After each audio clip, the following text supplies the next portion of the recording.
हर हर महादेव, जय श्रीराम, रामकृष्ण हरी, जय महाराष्ट्र. तर आज आहे दिवाळी. तर दिवाळीच्या सर्वांना हार्दिक हार्दिक शुभेच्छा मित्रांनो. तर आपण दिवाळीला घरी नाहीये याचं थोडं आपल्याला हे वाटतं. तर आपण दिवाळी करतोय ती बद्रीनाथच्या पायथ्याशी इथून फक्त 50 किलोमीटर राहिलेलं आहे बद्रीनाथ. तर आपण थोडं आता बनवलं होतं, तर ते दाखवतो तुम्हाला एकदा. तुम्ही पण आस्वाद घेऊ शकता त्याचा. तर पाहू शकता खाली लागला बघा, खिचडी भात बनवलेला आहे. आणि हे पाहू शकता चकल्या आपल्याला रस्त्यामध्ये एक जणांनी दिल्या होते, महाराष्ट्रामधून आले होते, तर ते आपल्याला दिवाळीचं खायला भेटलेलं आहे. त्याच्यानंतर सोनपापडी सोनपापडी आपण आणली होती, पण जेवण बनवता बनवता अर्धी आम्ही संपून टाकली. तर या साईडला ओटची खीर बनवलेली आहे, पाहू शकता.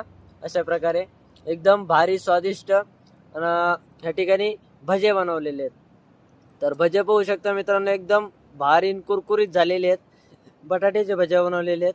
आणि या साईडला पाहू शकता, हे बघा, या पातेल्यामध्ये खीर आणि त्या पातेल्यामध्ये भात. आणि हे बघा, 1 किलोचं मस्तपैकी दुधाचं पाकिट आणून मस्त खीर बनवलेली आहे. तर मित्रांनो, आता तुम्ही लवकर लवकर या आस्वाद घ्यायला. तर मित्रांनो, एकदम भारी बनवलेलं आहे. थोडं गडबडीत बनवलं, पण एकदम भारी बनवलेलं आहे. तर चला, जय जय श्रीराम.